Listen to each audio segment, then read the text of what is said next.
তোমার জন্যই বানায়াছে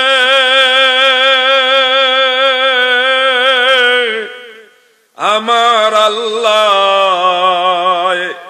এই সারাটা দুনিয়া গো নবী, নবী তুমি ইমামুল আম্বিয়া। এমন একজন নবীর উম্মত হতে পেরে আপনারা খুশি না বেজার? এজন্য শুকরিয়া তান আরেকবার বলুন আলহামদুলিল্লাহ।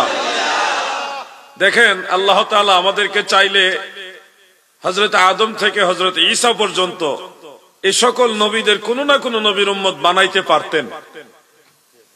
সেই ইদ্রিস নবীর উম্মত বানাইতে পারতেন, আইয়ুব নবীর উম্মত বানাইতে পারতেন, ইয়াকুব নবীর উম্মত বানাইতে পারতেন। আল্লাহ দয়া করে আমাদেরকে আখিরি নবী, সব নবীদের নবী, রাহমাতুল লিল আলামিন নবীর উম্মত বানাইছেন। এটা নিঃসন্দেহে আল্লাহ তাআলা যে আপনাকে আমাকে ভালোবাসেন, বেশি দয়া করেছেন, তার প্রমাণ যে আল্লাহর হাবিবের উম্মত বানাইছেন। ইব্রাহিম আলাইহিস সালাম আল্লাহর খলিল, আমাদের নবী আল্লাহর হাবিব। খলিল শব্দের অর্থ হলো বন্ধু, হাবিব শব্দের অর্থ হলো বন্ধু, কিন্তু বেশ কম হলো খলিল তাকে বলে যিনি আল্লাহকে ভালোবাসে, আর হাবিব তাকে বলে যাকে আল্লাহ নিজেই ভালোবাসে। সুবহানাল্লাহ বলেন।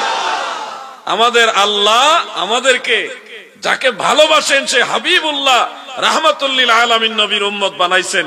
তাহলে নিঃসন্দেহে এটা প্রমাণিত হলো আল্লাহ আপনাদেরকে ভালোবাসে। এই যে সুবহানাল্লাহ বলেছেন, আমরা বলি একবারই তো বললাম সুবহানাল্লাহ, কিন্তু আল্লাহ তাআলা মদিনাওয়ালার উসিলাই, তিনার হাবিবের উসিলাই আপনার আমলনামায় 10 বার সুবহানাল্লাহর সওয়াব লিখছে। এটা কিন্তু আপনার কারণে না, মদিনাওয়ালার কারণে, রাহমাতুল লিল আলামিনের কারণে। যদি এই সুবহানাল্লাহর মধ্যে একটু বেশি মহব্বত থাকে তাহলে নবীজি বলেন এটা 10 বারের সীমাবদ্ধ থাকবে না, একবার সুবহানাল্লাহর সওয়াব লেখা হবে 70 বারের সমান।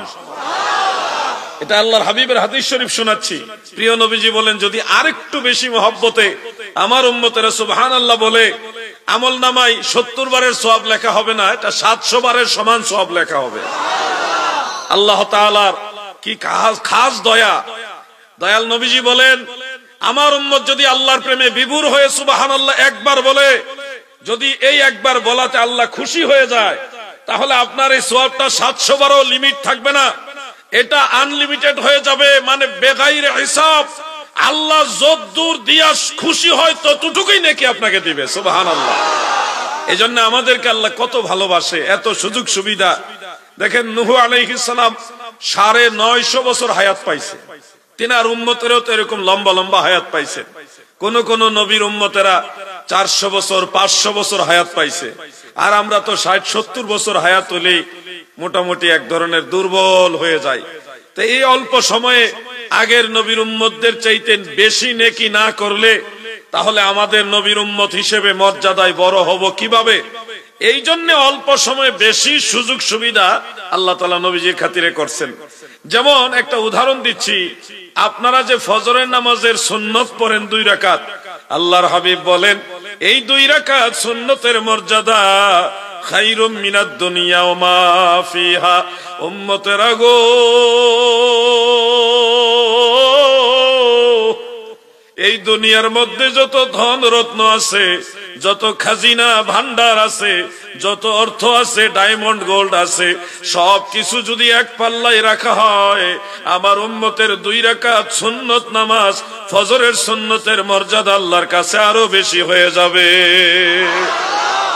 আপনাদের জন্য আরেকটা সুসংবাদ আছে, সহিহ মুসলিমের মধ্যে উল্লেখ, এই জামানায়, শেষ জামানায় কেউ যদি নামাজে হোক বিভিন্ন সময়ে হোক, সে যদি একটা সেজদা দিতে পারে, প্রত্যেক সেজদা তার কাছে এই গোটা দুনিয়া এবং দুনিয়াতে যা আছে 7,000 ধন না, আকাশচুম্বী স্বর্ণের চেয়েও আপনার একটা সেজদার দাম আল্লাহর কাছে আরো বেশি। এই মহান ইজ্জত সম্মান মদিনাওয়ালার কারণে পাইছেন, আল্লাহর হাবিবের কারণে পাইছেন। কোথায় আপনি এত নেকি করবেন? আপনি যে একবার বলেন লা ইলাহা ইল্লাল্লাহ, একবার জিকির করছেন, এই জিকিরে যদি মাওলার প্রেম থাকে, আমার দয়াল নবী বলেন আল্লাহ যদি খুশি হয়ে যায়, আপনার একবার লা ইলাহা ইল্লাল্লাহর সওয়াব এই জমিন থেকে আসমান পর্যন্ত যতটা গ্যাপ আছে পুরাটা সওয়াব দিয়ে ফিল আপ করে সম্পূর্ণটাই আল্লাহ আপনার আমলনামায় দান করবে। এটা কেন দিবে? আল্লাহর হাবিবের উম্মত আপনি, রাহমাতুল্লিল আলামিন নবীর উম্মত আপনি। আপনাকে কিভাবে অন্য সব নবীর উম্মতের চেয়ে শ্রেষ্ঠ বানানো যায়, এটা মদিনাওয়ালার ইজ্জতের খাতিরে আল্লাহ তাআলা করবে। সুবহানাল্লাহ বলেন।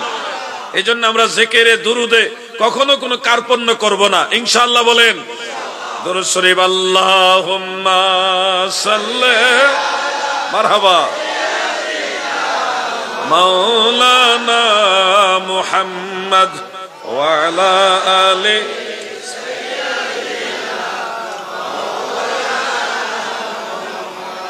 मेरा दिल फिदा हो बेज़ौक़े मुहम्मद, ना दिल से जुदा हो ये ज़ौक़े मुहम्मद। अल्लाहुम्मा सल्ले माशाअल्लाह मुहम्मद व अला आलि। आहा माशाअल्लाह। আমার দাদু ভাইয়েরা, আপনারা যে দুরূদ শরীফ পড়লেন, কত মায়া দিয়ে কত মহব্বত দিয়ে নবীর দুরূদ পড়লেন। এই দুরূদ শরীফ যখনই পড়েছেন তখনই আপনার নাম, আপনার পিতার নাম, আপনার দাদার নাম, বাড়ি কোন গ্রামের ঠিকানা সহকারে এক শ্রেণীর ফেরেশতারা আপনার দুরূদ শরীফ সোনার মদিনায় রহমতের নবীর কদম মুবারকে জমা দিয়ে দিয়েছে। দুরূদ শরীফ জমা হতে আপনার কি লাভ হবে? হাসর ময়দানে যেদিন কঠিন বিচার দিবস কায়েম হবে, আল্লাহ তাআলা নিজেই বিচারক হয়ে যাবে, সেদিন আমার দয়াল নবী আপনার এই দুরূদ শরীফ নিয়ে আল্লাহর দরবারে দাঁড়াবে। আল্লাহ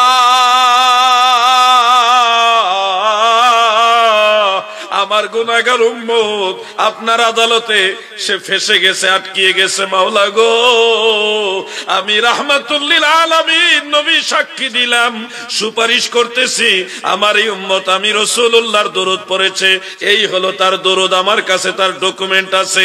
আমার নবীজি এগুলি পেশ করে আপনার পক্ষে সুপারিশ করবে।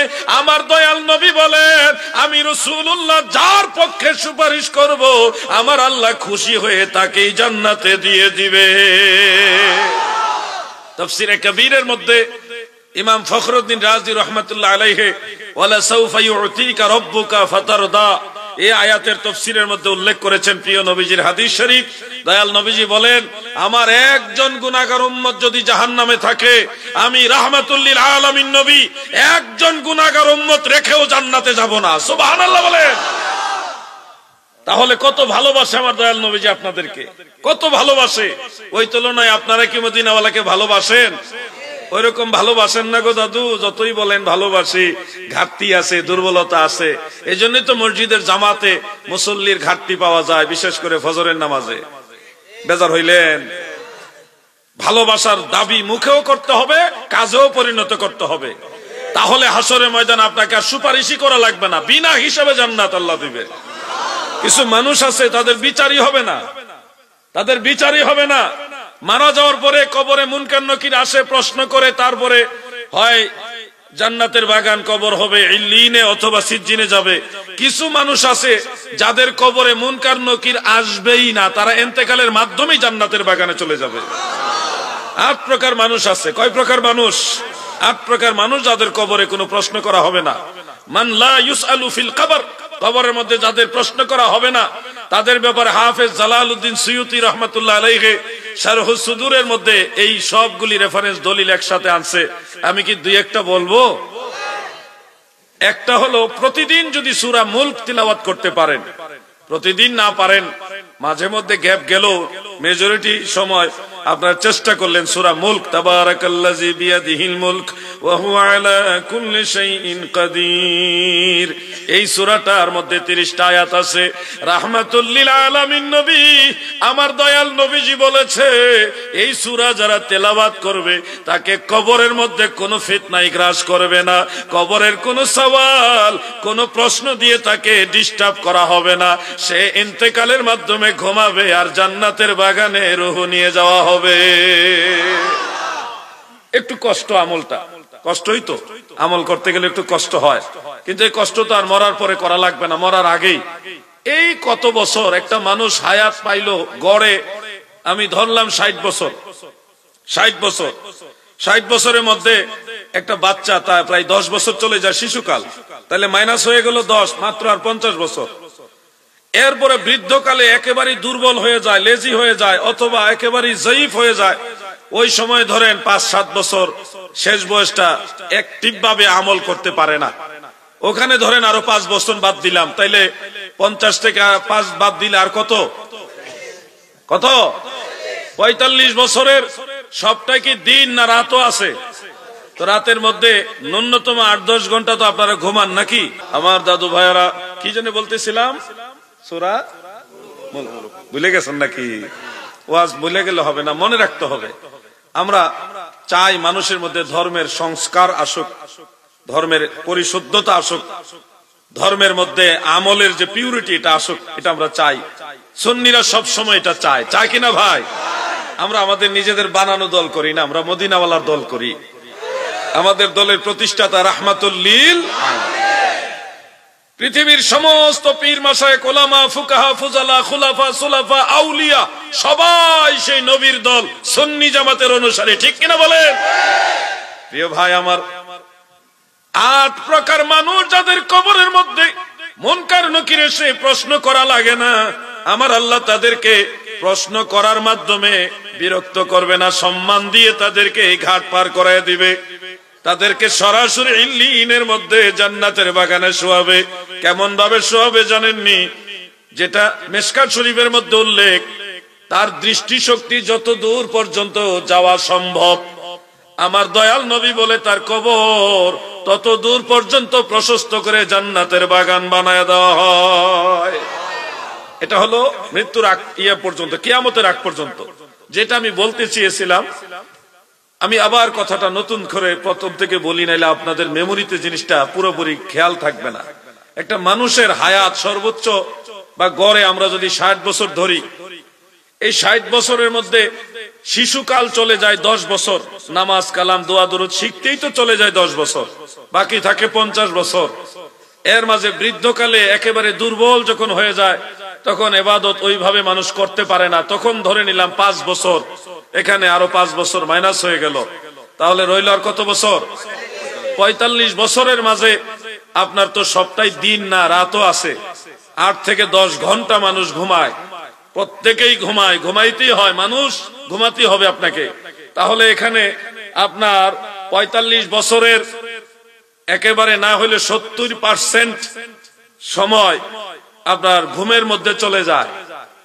70% যদি চলে যায়, আইডিয়ার উপর আমরা ধরে নিচ্ছি 45 বছরের মধ্যে আপনার প্রায় 30 বছর না 20 বছর সামথিং আপনার ঘুমের মধ্যে চলে যাচ্ছে।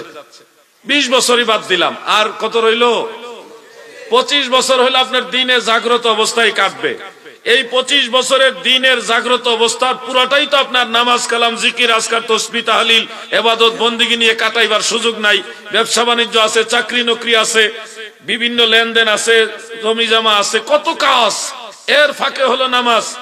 বেশিরভাগ সময় আমাদের কেটে যায় হলো দুনিয়ার কাজ করতে করতে, ব্যবসা লেনদেন, জমি জমা, চাষবাস, আত্মীয় স্বজনে দেখাশোনা, পারিবারিক কাজ কর্ম সবকিছু, এটাই আমাদের বেশিরভাগ, মানে 3 ভাগের 2 ভাগ সময় কাটে শুধু দুনিয়ার কাজ করতে করতে। তাহলে আপনি এখানেও 25 বছর থেকে আরো 15 বছর মাইনাস করেন, 60 বছরের মধ্যে ইবাদত করার মতো চান্স আছে মাত্র 10 বছর। হিসাবটা কি বুঝে আসতেছে আপনাদের? এই 10 বছর আপনার জিন্দেগিতে টাইম দেওয়া আছে ইবাদত করার। এই 10 বছর যদি ঠিক মতো আল্লাহ তাআলাকে রাজি খুশি করে নবীর তরিকা মোতাবেক চলতে পারেন, আখিরাতে অনন্ত কাল আল্লাহ আপনাকে ভালো রাখবে। ভাই আমার, একটু গভীর ভাবে চিন্তা করবেন এই কথাগুলো, খামখেয়ালি করে কথাগুলি এই কানে ঢুকায় আরেক দিকে বের করে দিবেন না, একটু সিরিয়াসলি চিন্তা করেন।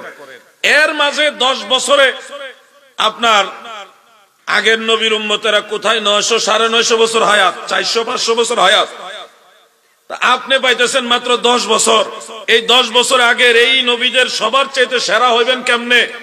এই সেরা বানাইবার জন্য অফারের পর অফার, সুযোগের পরে সুযোগ, আমার আল্লাহর স্পেশাল দয়ার উপরে দয়া কিভাবে করেছেন আপনি সুবহানাল্লাহ একবার বলেন। মাওলার প্রেমে বিভোর হয়ে বলতে পারলে একবারের সওয়াব হয়ে যাবে বেহিসাব। আল্লাহ যদ্দুর দিয়ে খুশি হয় ওদ্দুর দিয়ে আপনার আমলনামা ফিল আপ করবে। জিকির একবার করেছেন লা ইলাহা ইল্লাল্লাহ, আপনি জিকির করেছেন একবার, যদি খুশি করে আল্লাহকে বলতে পারেন, খুশি করার জন্য বলতে পারেন, তাহলে আল্লাহ তাআলা একবারের সওয়াব কদ্দুর দিয়ে খুশি ওদ্দুর দিয়ে আপনাকে আমলনামা ফিল আপ করে দিবে। এগুলি হলো স্পেশাল অফার। আপনি মাহফিলে বসে আছেন, এখানে বসে আছেন, মাঝে মধ্যে আমি যখন কথা বলতেছি মাঝে মধ্যে আল্লাহ এবং আল্লাহ রাসূলের মহব্বতে দুরূদ শরীফ, জিকির, সুবহানাল্লাহ, আলহামদুলিল্লাহ এগুলি বলতেছেন। এছাড়া বাকি সময়টাই তো চুপচাপ বসে আছেন, শুনতেছেন। কিন্তু আপনি জানেন দারিমি শরীফের মধ্যে হাদিস উল্লেখ যে কেউ যদি এই ওয়াজ মাহফিলে বা কোরআন হাদিসের আলোচনার মজলিসের মধ্যে বসে জ্ঞান আহরণ করে এইটুকু সময়, অর্থাৎ সামান্য সময়, ধরেন 1 ঘন্টা, এই 1 ঘন্টার ফজিলত আল্লাহ আপনাকে দিবে সারা রাত দাঁড়িয়ে নফল নামাজ পড়লে যতটুকু সওয়াব পাইতেন এর চেয়ে বেশি সওয়াব দিবে এই মাহফিলে বসে থাকলে। এটা হলো স্পেশাল অফার। কেন? মদিনাওয়ালার কারণে, আল্লাহর হাবিবের ইজ্জতের কারণে। ভাই আমার, বন্ধুরা আমার, এশারের নামাজ সর্বমোট আমরা 17 রাকাত পড়ি, বা অনেকে পড়ার চেষ্টা করে, অনেকে পড়েন না। 9 রাকাত 11 রাকাত পরেই বের হয়ে যান মসজিদ থেকে। কিন্তু আজকে আপনাদের বলে যায় এশারের নামাজের ফরজ 4 রাকাত, এরপরে আছে 2 রাকাত সুন্নত, এরপরে আছে 2 রাকাত নফল, এরপরে বিতের, বিতেরের পরে আবার 2 রাকাত নফল, ফরজের আগে 4 রাকাত সুন্নত আছে। আমি সবটার ব্যাখ্যা দিব না, শুধুমাত্র এটুকু বলি রাহমাতুল লিল আলামিন নবীর উম্মত হয়ে কেমন লাভবান হয়েছেন আপনারা। এই এশার নামাজের ফরজের পরে 2 রাকাত সুন্নত এবং নফল যারা আদায় করে গো, রাহমাতুল লিল আলামিন নবী বলেছেন আমার উম্মতের আমলনামায় এই সুন্নত নফল বিতরের আগে পড়ার কারণে প্রতিদিন লাইলাতুল কদরের সমান সওয়াব দেওয়া হবে।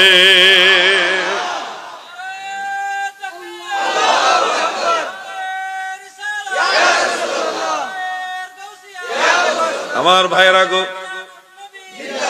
দিলের কান লাগায় শুনুন, এই ফিতনার জামানায় 2টা কথা অন্তরে ঢোকান। চতুর্দিকে ফিতনা, কোরআনের নামে, কোরআনের তাফসীরের নামে দেখবেন 2-2.5 ঘন্টা কথা বলে, তেমন কোন আয়াতে কারিমাও পড়ে না, শুধু বিভিন্ন জনের সমালোচনা হয়। আমরা ওদিকে ডাইভার্ট হব না, আমরা আখিরাতের দিকে ডাইভার্ট হয়ে যাই, কারণ সময় কম, কাজ বেশি, এরপরে আখিরাতের আমাদের প্রস্তুতি। এই সবগুলো নিয়ে আমাদের সময় তো কম, সময় কম না, কিন্তু এই কম সময়ের মধ্যে আপনি কিভাবে লাভবান হবেন এইটুকু চিন্তা আপনার মাথায় রাখতে হবে। যেমন আমি আরেকটা আমলের কথা আপনাদের বলি, মাগরিবের নামাজ কত রাকাত? সর্বমোট 7 রাকাত। বলেন কত রাকাত? 7 রাকাত। 3 রাকাত ফরজ, 2 রাকাত সুন্নত, 2 রাকাত নফল, এই হলো 7 রাকাত। রাসূল করিম সাল্লাল্লাহু আলাইহি ওয়া আলিহি ওয়াসাল্লামের অভ্যাস মুবারকের মধ্যে মাগরিবের নামাজ 7 রাকাত নিয়মিত নবীজি আদায় করতেন। ফরজ তো ইমামতি করতেন, পরে 2 রাকাত নবীজি সুন্নত আদায় করতেন। এটা 12 রাকাত সুন্নতের অন্তর্ভুক্ত, সুন্নতে মুআক্কাদা করতেই হবে, নাইলে গুনাহগার হবেন। এরপরে নবীজি সবসময় চেষ্টা করতেন 2 রাকাত নফল নামাজ পড়ার। এই জন্য আমরা এই নফল নামাজটা সহ মাগরিবের নামাজ 7 রাকাত হিসাব করি। এই 7 রাকাত নামাজের মধ্যে একটু ভালোভাবে খেয়াল করুন, আমাদের অনেক মুসল্লিরা মাগরিবের ফরজ সুন্নত আদায় করে নফল নামাজটা পড়ে না, তাড়াহুড়া করে বের হয়ে যান। আপনি অনেক ব্যস্ত, অনেক কাজ আপনার, যার কারণে নফল পড়ার সময় নাই। কিন্তু একদিন আজরাইল এসে আপনাকে নিয়ে গেলে শত শত হাজার বছর কবরে শুয়ে থাকবেন, তখন আর হাজার চেষ্টা করলেও নফল নামাজ পড়ার সুযোগ হবে। সময়টা আপনার মৃত্যুর আগে কাজে লাগাইতে হবে। এই 2 রাকাত নফল নামাজ কেউ যদি আদায় করে আল্লাহর নবী বলেছেন হারামাহুল্লাহু বাদানাহু আলান নার। উম্মতেরা গো, মাগরিবের ফরজের পরে 2 রাকাত সুন্নত এবং 2 রাকাত নফল, এই নামাজ যারা আদায় করবে হাসর ময়দানে তার শরীর জাহান্নামের আগুনের জন্য হারাম হয়ে যাবে। কত পাওয়ারফুল আমল এটা।